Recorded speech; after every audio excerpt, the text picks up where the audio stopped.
அனைத்து நண்பர்களுக்கும் வணக்கம். உங்கள் ஆஸ்ட்ரோ பழனிசுவாமிகள் பேசுகிறேன். இந்த காணொளியில கும்பம் ராசி அல்லது கும்ப லக்னமாக இருக்கீங்கன்னாக்க தாம்பத்திய வாழ்க்கை இப்படிதான் என்ற தலைப்புல இந்த பதிவு பார்க்க போறோம். பொது பலனாக இப்போ கும்பம் என்பது காலபுருஷ தத்துவத்தின் 11ஆம் பாவகம். இந்த வீட்டின் அதிபதி சனி பகவான். கும்பராசியை பொறுத்தவரையிலும் நிதானமாக வளர்ந்தாலும் நிச்சயமாக வளர்வார்கள். அதாவது நிச்சயமான வெற்றி உண்டு. பொறுமைசாலிங்க, நிறைய திறமைகளை மனதிற்குள் வச்சிருப்பாங்க, தனக்குள் வச்சிருப்பாங்க. அதை வெளிப்படுத்துறது ஆரம்ப காலத்துல கொஞ்சம் நிதானமாக இருக்கும்.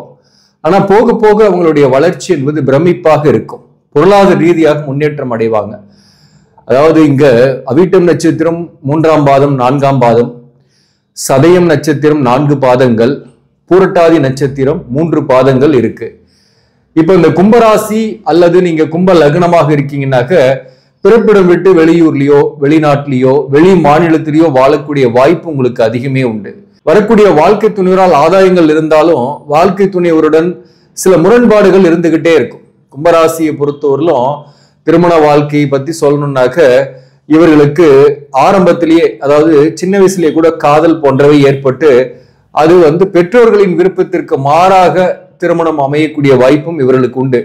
காதல் சக்சஸ் ஆகுமானாக்க காதல் சக்சஸ் ஆகிறதுக்கு நிறைய வாய்ப்புகள் உண்டு. அது குறிப்பா தந்தையின் விருப்பத்திற்கு மாறாக இவர்கள் திருமணம் செய்து கொள்ளக்கூடிய சூழ்நிலைகள் கூட சில பேருக்கு ஏற்படுது. குடும்பத்தாரின் எதிர்ப்புகளும் கொஞ்சம் இருக்கும். சில காதல் இருக்காங்க, சில பேர் காதல் இருக்கீங்கன்னா கூட அது பேரண்ட்ஸ் அக்செப்ட் பண்ணாம இருப்பாங்க. ஆனாலும் திருமணம் செஞ்சு ஆகணுன்ற ஒரு விடாபடியா இருந்து திருமணம் செஞ்சு கொள்ளக்கூடிய சூழ்நிலை உங்களுக்கு இருக்கும். இந்த கும்பராசியை பொறுத்தவரையிலும் வரக்கூடிய வாழ்க்கை துணைவர் வேற மதம் அல்லது வேற கேசட், வேற மொழி பேசுறவங்க, இந்த மாதிரி இன்டர் கேசட்ல கூட அல்லது வயது வித்தியாசம் உள்ளவர்களாக கூட அமையறதுக்கு நிறைய சான்சஸ் இருக்கு. அவங்க மேக்சிமம் பாத்தீங்கன்னா நல்ல ஒரு மெச்சூர்டு பர்சனா கூட இருப்பாங்க. வரக்கூடிய வாழ்க்கை துணைவர் கோபம், டென்ஷன் இருக்கும், ஆளுமை தன்மை அதிகமாக இருக்கும். அதனால மேக்சிமம் நிர்வாகம் ஃபுல்லாவே பாத்தீங்கன்னாக்க கும்பராசியுடைய வாழ்க்கை துணைவர் கையில தான் இருக்கும். காதல்ல சக்சஸ் ஆனா கூட காதல் வாழ்க்கை, திருமண வாழ்க்கை என்பதில் பெரிதாக மகிழ்ச்சியாக இருப்பதில்லை. ஏன்னா டாமினேஷன் அதிகமா இருக்கும். பேரண்ட்ஸுக்கு சப்போர்ட் பண்ண மாட்டாங்க. அதே போல பேரண்ட்ஸோட அகைன்ஸ்ட் இருக்கும் இந்த ஃபேமிலிக்கு. அதனாலேயே பாத்தீங்கன்னாக்க மேரேஜ் லைஃப் ஆஃப்டர் காதல் ஆகி அது கல்யாணம் ஆன பின்னாடி கூட ஒரு கருத்து வேறுபாடு, மிஸ் அண்டர்ஸ்டாண்டிங்கோடயே இருந்துகிட்டு இருக்கும். கலசர தோஷம் இல்லைன்னா பிரியலாம் மாட்டாங்க. ஆனா ஒரு நாள் சண்டை, ஒரு நாள் சமாதானம், அந்த மாதிரி போயிட்டு இருக்கும். கலசர தோஷமோ அல்லது தார தோஷம் இருக்குன்னாக்க அப்படிப்பட்டவர்களுக்கு வேற ஒரு எக்ஸ்ட்ரா மேரிட்டல் அஃபேரோ அல்லது வேற ஒரு தொடர்புகள், வேற ஒரு கல்யாணம் போன்றவை கூட ஏற்படக்கூடிய வாய்ப்பு அதிகம். இந்த கும்பத்துக்கு 12ஆம் பாவகம் என்பது சனி பகவானுடைய வீடாக வரக்கூடிய மகரம் தான். அப்போ இவங்க மேக்சிமம் பாத்தீங்கன்னா அந்த செகண்ட் மேரேஜ் போறவங்க கூட கொஞ்சம் கவனமா தான் போகணும். அதை செலக்ட் பண்றதுல வரன் பார்க்கும்போது ஜாதக பொருத்தெல்லாம் கரெக்டா பார்த்து கரெக்டான ஜாடிக்கேத்த மூடியை செலக்ட் பண்ணீங்கன்னா தான் அந்த செகண்ட் மேரேஜ் கூட நல்லா இருக்கும். கும்பராசியில் இருக்கக்கூடியவர்கள் முதல் திருமணம் டிவோர்ஸ் ஆயிருக்கு அல்லது முதல் வாழ்க்கை துணைவரை இழந்திருக்கீங்க அப்படின்னாக்க 2வது திருமணம் பண்ணக்கூடியவர்களுக்கு உஷாரா இருக்கணும். அதே போல முக்கியமா இந்த பதிவு என்பது கும்பராசிக்காரங்க தொழில சாதிச்சிடுறாங்க. அதாவது இவங்களுக்கு பொறுத்தவரை அவிட்டம் நட்சத்திரத்தில் பிறந்திருக்கீங்க அப்படின்னாக்க உங்களுக்கு ஏறத்தால ஒரு 4 அல்லது 5 வயதுல இருந்து ராகு திசை ஸ்டார்ட் ஆயிடும். ஏறத்தால ஒரு 18 வருஷம் ராகு திசை, ஒரு 20 வருஷத்துக்குள்ளாரியே ராகு திசை முடிஞ்சு அதுக்கப்புறம் குரு திசையில தான் ஒரு முக்கியமான காலகட்டமே இருக்கும். இளமை பருவமே குரு திசையில தான் இருக்கும்.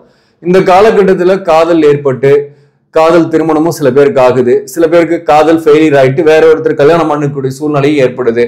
ஆனா இந்த குருதிசை காலகட்டத்தில் தாம்பத்திய வாழ்க்கையெல்லாம் கிடைக்கும். ஆனாலும் கணவன் மனைவிக்குள் கருத்து வேறுபாடு, சில பிரிவுகள், அதாவது வாழ்க்கை துணைவர் மேல நீங்க அன்பே வச்சிருந்தா கூட ஏதோ ஒரு காரணத்தினால, தொழில் காரணத்தினாலேயோ அல்லது சில கருத்து வேறுபாடுகள்னாலேயோ சற்று பிரிந்திருக்கக்கூடிய சூழ்நிலை, தற்காலிக பிரிவாவது ஏற்படக்கூடிய சூழ்நிலை உண்டு. அதே போல சதயம் நட்சத்திரத்தில் பிறந்தவர்களை பொறுத்தவரையிலும் அவர்களுக்கு முதல் தசையே ராகு தசையா இருக்கும். சதயம் 1ஆம் பாதத்துல பிறந்திருந்தாங்கன்னா 18 வருஷமும் ராகு தசையா இருக்கும். அதன் பிறகு குரு தசை. குரு தசையில நல்ல ஒரு செல்வாக்கும் பெறுவாங்க, பணம் சம்பாதிக்கிறாங்க. 35 வயசு வரலும் இவங்களுக்கு எந்த பிரச்சனையும் இருக்கிறது இல்லை. பொருளாதார ரீதியாக முன்னேற்றங்கள்லாம் வந்துருது. வெளியூர் வெளிநாட்டுல வேலை கிடைச்சு போய் வேலையில ஜாயின் பண்றாங்க. அது சில பேருக்கெல்லாம் காதல் திருமணமா கூட ஏற்படுது. காதல் திருமணம் ஏற்படுதுன்னா நீங்க கொஞ்சம் கவனமா இருக்கணும். ஏன்னா வந்து கலஸ்திர தோஷம் இருந்தாக காதல் சக்சஸ் ஆகி திருமணத்திலையும் முடிஞ்சிடும். அப்போ அந்த திருமண வாழ்க்கையுமே கொஞ்சம் பாதிப்பை கொடுக்கும். அதனால காதலிக்கு கல்யாணம் பண்றவங்க கொஞ்சம் கவனமா இருக்கணும். இருந்தாலும் அந்த குரு தசையில சதய நட்சத்திரத்தில் பிறந்தவர்களுக்கு பொருளாதார ரீதியாக முன்னேற்றங்கள்லாம் இருக்கும். கணவன் மனைவிக்குள்ள கூட பெரிய அளவுக்கு பிரச்சனை இல்லை, எந்த தோஷமும் இல்லைனாக்க ஒற்றுமையாவே இருக்கிறாங்க. இந்த குரு தசை முடிஞ்சு ஒரு 35 வயசுக்கு மேல பாத்தீங்கன்னாக்க குரு தசை முடிஞ்சு சனி தசை ஸ்டார்ட் ஆகும். இந்த சனி தசையோட முதல் பகுதியில இவங்க நிறைய கஷ்டப்படுறாங்க. கடன் பிரச்சனை, குடும்ப வாழ்க்கையில பிரச்சனை, கருத்து வேறுபாடு, பிரிந்து இருக்கிறது போன்றவையெல்லாம் அந்த சதயம் நட்சத்திரத்துக்கு ஏற்படுது. அப்போ பெரிய அளவுக்கு தாம்பத்திய வாழ்க்கையில மகிழ்ச்சியாக இருக்கிறதுல, அந்யோன்யமா இருக்க முடியறதுல, சில சூழ்நிலை காரணமாக தனித்து இருக்கக்கூடிய சூழ்நிலைகள்லாம் இவர்களுக்கு ஏற்பட்டுடுது சதயம் நட்சத்திரத்தில் பிறந்தவர்களுக்கு. அதே போல பூரட்டாதி நட்சத்திரத்தில் பிறந்தவர்களை பொறுத்தவரையிலும் இவர்களுக்குமே சின்ன வயசுலயே கூட காதல் ஏற்படும். இவங்களுக்கு முதல் தசையே குரு தசையா வரும். பூரட்டாதி 1ஆம் பாதத்துல பிறந்திருந்தாங்கன்னாக்க முதல் 16 வருஷம் குரு தசை இருக்கும். 2ஆம் பாதம் 3ஆம் பாதம் போது இருப்பு தசை குறைவாக இருக்கும். ஆனாலும் இவங்களுக்கு ஒரு 16 வருஷத்திலிருந்து சனி தசை ஒரு 19 வருஷம் ஏறத்தாழ வந்து 35 வயசு வரையிலும் சனி தசையில் இருப்பாங்க. அந்த காரணத்தினால இவர்களுக்கு இந்த சனி தசை காலகட்டத்துல தான் பாத்தீங்கன்னா பூரட்டாதியில பிறந்தவர்களுக்கு உயர்கல்வி படிக்கக்கூடிய சூழ்நிலை. அதே போல இந்த காலகட்டத்துல தடை ஏற்பட்டு உயர்கல்வி படிப்பாங்க. அந்த உயர்கல்வி படிக்கக்கூடிய இடத்துல விரும்பிய கோர்ஸ் கிடைக்காம தடைப்பட்டு படிக்கிறது, உடல்நல தொந்தரவுகள் போன்றவை ஏற்படுறது, இந்த சின்ன வயசுலயே எதிர்ப்பாளினுடைய நட்பு, காதல் போன்றவை ஏற்படுறது. இவங்க தான் பாத்தீங்கன்னா புரட்டாதியில பிறந்தவங்க தான் பெற்றோர்களின் விருப்பத்துக்கு மாறாக திருமணம் செய்துக்கிறது. இவர்களுக்கு வரக்கூடிய வாழ்க்கை துணை இவரை டாமினேட் பண்ணக்கூடிய சூழ்நிலை இருக்கும். ஈவன் அரேஞ்ச்டு மேரேஜே பண்ணா கூட டாமினேஷன் உடைய ஒரு வாழ்க்கை துணைவரை அடைவார். அதனால வந்து சில கருத்து வேறுபாடுகள், மிஸ் அண்டர்ஸ்டாண்டிங் இருக்கும். கணவன் மனைவி உறவுல வந்து பிரிந்திருக்கிறது போன்றவையெல்லாம் அந்த புரட்டாதி நட்சத்திரத்தில் பிறந்தவர்களுக்கு அதிகமாகவே ஏற்படுகிறது. இவருக்கு வரக்கூடிய வாழ்க்கை துணைவர் இவருடைய பெற்றோர்களுக்கு பிடிக்காது. பெற்றோர்களுடன் சமரசம் செய்து கொள்ளவே முடியாத மாதிரி சச்சரவுகள் இருக்கும். அதனால தனியா போய் கூட வாழ்வாங்க. அதே போல புரட்டாதி நட்சத்திரத்தில் பிறந்தவருடைய வாழ்க்கை துணிவர் வேற மொழி, மதம் அல்லது வேற ஜாதி இந்த மாதிரி கூட ஏற்படக்கூடிய வாய்ப்பு உண்டு. காதல் திருமணமாக இருந்தாங்க, அரேஞ்ச்டு மேரேஜா இருந்தா கூட பாத்தீங்கன்னாக்க தோஷங்கள் இல்லாம இருந்ததுனாக்க சின்ன சின்ன கருத்து வேறுபாடு தான் இருக்கும். ஆனா தொழில் காரணமாவது ஏதோ ஒரு வகையில சற்று பிரிந்திருக்கக்கூடிய காலகட்டமும் இந்த சனி தசை காலகட்டத்தில் ஏற்படுது. 35 வயசுக்குள்ளேயே பாத்தீங்கன்னாக்க இந்த சனி தசை காலகட்டத்துல இவங்களுக்கு தோஷங்கள் இருக்குன்னாக்க பிரிந்திருக்கிறது, சில கருத்து வேறுபாடோடு இருக்கிறது, 2ஆம் தாரம் ஏற்படுறது போன்றவையும் சில பேருக்கு ஏற்படுது. எல்லாருக்கும் கிடையாது. கலசர தோஷம் இருக்கு, ஆனா பொருத்தம் சரியா இல்ல, ஜாதக பொருத்தம் பண்ணல, நட்சத்திர பொருத்தம் மட்டும் தான் பார்த்தோம், எல்லா பொருத்தமும் இருக்குன்னு தான் சொன்னாங்க, கல்யாணம் பண்ணோம், ஆனா பிரிந்து இருக்கக்கூடிய சூழ்நிலை ஏற்படுதுன்னா கலசர தோஷம் வாழ்க்கை துணைவருக்கும் இருக்கும், இவருக்குமே இருக்கும். இப்ப 2 பேருக்கும் இருக்குன்னாக்க பிரிந்து இருக்கக்கூடிய சூழ்நிலை ஏற்படும், 2ஆம் தாரம் ஏற்படும், அல்லது வேற தொடர்பு ஏற்படும். சில பேருக்கு வந்து பாத்தீங்கன்னாக்க இவருக்கு வந்து கலசர தோஷம் இருக்கும், கும்பராசியில பிறந்தவருக்கு வரக்கூடிய வாழ்க்கை துணைவருக்கு இருக்காது. அப்படிப்பட்டவர்களுக்கு வேற தொடர்போ அல்லது வேற ரிலேஷன்ஷிப்போ ஏற்பட்டு அந்த உறவில் கொஞ்ச நாள் இருக்கக்கூடிய சூழ்நிலையும் அவர்களுக்கு ஏற்படும். அந்த தசாபுக்தி காலம் முடிகிற வரையிலும் அந்த உறவு நீடிக்கக்கூடியதாகவே இருக்கும். அதே போல இந்த புதன் தசை இவர்களுக்கு ஏறத்தாழ 35 வயசுல இருந்து ஒரு 17 வருஷம் புதன் தசை இருக்கும். இந்த புதன் தசை காலகட்டத்துல இந்த உடல்நல தொந்தரவு சின்ன சின்னதா இருக்கும், கொஞ்சம் கடனும் இருக்கும். சில பேருக்குலாம் இந்த 2ஆம் தாரம் ஏற்படக்கூடியவர்களுக்கெல்லாம் இந்த கலசர தோஷம் இருப்பவர்களுக்கு இந்த சனி தசையில ஒரு கல்யாணம் பண்ணி பிரிந்து போராடி இந்த புதன் தசையில அந்த 2ஆம் தாரம் ஏற்படுது. அதே போல இந்த புதன் தசை காலகட்டத்துல இவர்களுக்கு தாம்பத்திய வாழ்க்கை ஓரளவுக்கு சிறப்பாகவே இருக்கு. இந்த பூரட்டாதி நட்சத்திரத்தில் பிறந்தவர்களுக்கு மட்டும் 35 வயசுக்கு மேல இவங்களுக்கு திருமண வாழ்க்கையில ஒரு பெரிய அளவுக்கு காம்ப்ளிகேஷன் ஏற்படுறதுல ஓரளவுக்கு நார்மலா போயிடுது. அவர்களுக்கு தாம்பத்திய வாழ்க்கையில மகிழ்ச்சியாகவே இருக்கிறாங்க, பிரச்சனை கிடையாது. புரட்டாதி நட்சத்திரத்தில் பிறந்தவர்களுக்கு இந்த முதல் பகுதியில தான் பாத்தீங்கன்னாக்க சரியான தாம்பத்தியம் இல்லாம இருக்கிறது, அது காதல் திருமணமாகவே இருந்தாலும் கூட. அதே போல அரேஞ்ச்டு மேரேஜா இருந்தாலையும் சில சச்சரவுகள், கருத்து வேறுபாடு இருக்கும். சப்போஸ் எந்த தோஷமும் இல்லை, அரேஞ்ச்டு மேரேஜ் அல்லது காதல் திருமணம் அப்படின்னாக்க இந்த 35 வயசு மேல கொஞ்சம் போராட்டமா இருந்தாலும் அதன் பிறகு அவங்க ஒன்னா அந்யோன்யமா கணவன் மனைவி ஒற்றுமையா இருந்து நல்ல ஒரு தாம்பத்திய வாழ்க்கையை அனுபவிக்கக்கூடிய சூழ்நிலையும் அவர்களுக்கு ஏற்படுது. அப்போ அவர்களுக்கு லைஃப் வந்து ஸ்டடியா போகும் 35 வயசுக்கு மேல பூரட்டாதி நட்சத்திரத்தில் பிறந்தவர்களுக்கு. அதே போல இப்ப பொதுவா பாத்தீங்கன்னாக்க ஒரு நல்ல பெற்றோருக்கு பாத்தீங்கன்னாக்க நல்ல பிள்ளைகள் இருக்கிறது இல்ல, சொல்ற பேச்சு கேட்கறது இல்ல, அல்லது அவங்க விருப்பத்துக்கு இருக்கிறாங்க, அது பெரிய மன வருத்தத்தை பெற்றோர்களுக்கு கொடுக்கும். அதே போல நல்ல பிள்ளைகளாக இருப்பாங்க, நல்ல ஒரு பொறுப்புள்ளவர்களாக இருப்பாங்க, ஆனா அவர்களுக்கு நல்ல பெற்றோர் அமைவதில்லை.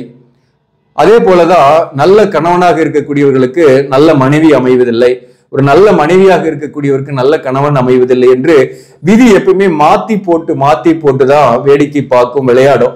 அந்த வகையில இந்த விதியின் விளையாட்டு என்பது கும்பராசிக்கு அதிகம்தான். கும்பராசியை பொறுத்தவரையிலும் தாம்பத்திய வாழ்க்கைக்கு முக்கியமா இந்த 3ஆம் அதிபதியாக வரக்கூடிய செவ்வாய் மற்றும் 7ஆம் அதிபதியாக வரக்கூடிய சூரியன். இந்த 7ஆம் அதிபதி சூரியன் பாத்தீங்கன்னாக்க 9ஆம் பாவகத்துல நீசமாகும். அங்க நீச பங்கம் ஆனாலையும் பாத்தீங்கன்னாக்க மேரேஜ் லேட் ஆகும், 2 காரம் ஏற்படுறதுக்கு வாய்ப்பு இருக்கு. அதே போல கம்ப்ளீட் நீச பங்கம் இல்ல சூரியன்னாக்க இவர்களுக்கு மேரேஜ் லேட் ஆகும். நீச பங்கம் ஆகுதுன்னாக்க கல்யாணம் ஆயிட்டு இன்னொரு கல்யாணம் பண்ணக்கூடிய சூழ்நிலையும் ஆகும், அல்லது ஒரு காதல் ஏற்பட்டு பிரிந்து அதற்கப்புறம் வேற ஒருத்தர் கல்யாணம் பண்ணக்கூடிய சூழ்நிலை வரும். ஏதோ ஒரு வகையில 2 காரம் ஏற்படுறதுக்கு வாய்ப்பு இருக்கு.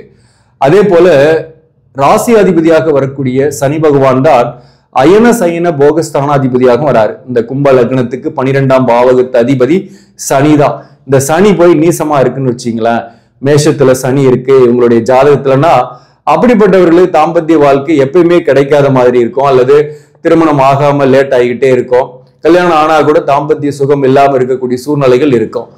அதே போல செவ்வாயும் பலமாக இருக்கு, ஆட்சி உச்சம் இருக்கு, அல்லது நட்பு வீட்டுல இருக்குன்னா இந்த வீரியம் இருக்கும், விவேகம் இருக்கும்.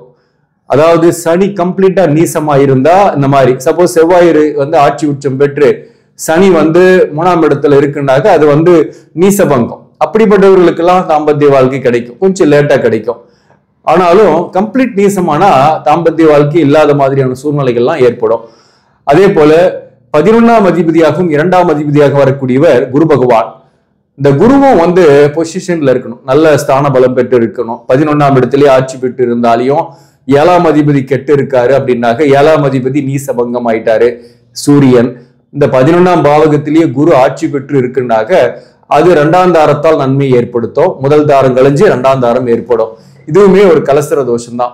அதே போல இந்த குரு 2ஆம் இடத்துல ஆட்சி பெற்று இருக்கு, சூரியனும் நல்லா இருக்காரு அப்படின்னாக்க அவங்களுக்கு தாம்பத்திய வாழ்க்கை சிறப்பாகவே இருக்கும். மேக்சிமம் பாத்தீங்கன்னாக்க 3, 7, 11ஆம் பாவாதிபதிகள் இவருடைய ஜாதகத்துல நல்லா இருக்கு, கெடாம இருக்கு. அதே போல அயன சயன ஸ்தானாதிபதியும் கெடாம, சனி கெடாம இருக்கிறாரு, லக்னாதிபதி கெடாம இருக்கிறாருனாக்க இவர்களுக்கு தாம்பத்திய சுகம் என்பது நல்லாவே இருக்கும். இதுதான் நம்ம ஜாதகம் பார்த்து தெரிந்து கொள்ளக்கூடிய விஷயம். இதை தெரிஞ்சுக்கிட்டு நம்ம கட்ட பொருத்தமும் பார்க்கும்போது திருமண வாழ்க்கை சிறப்பாகவே இருக்கும், தாம்பத்தியம் சிறப்பாகவே அமைகிறது. ஆக நண்பர்களே, இந்த பதிவு உங்களுக்கு பிடிச்சிருந்தாக லைக் பண்ணுங்க, இதை மற்றவர்களுக்கும் ஷேர் பண்ணுங்க. இன்னும் நம்ம சேனலை சப்ஸ்கிரைப் பண்ணாம பாக்குறவங்க சப்ஸ்கிரைப் பண்ணி கண்டினியூ பண்ணுங்க. இதன் மூலம் உங்களுக்கு ஒரு சரியான ஜோதிட தகவல்களும் ஆன்மீக தகவல்களும் கிடைக்கும். நன்றி, வணக்கம்.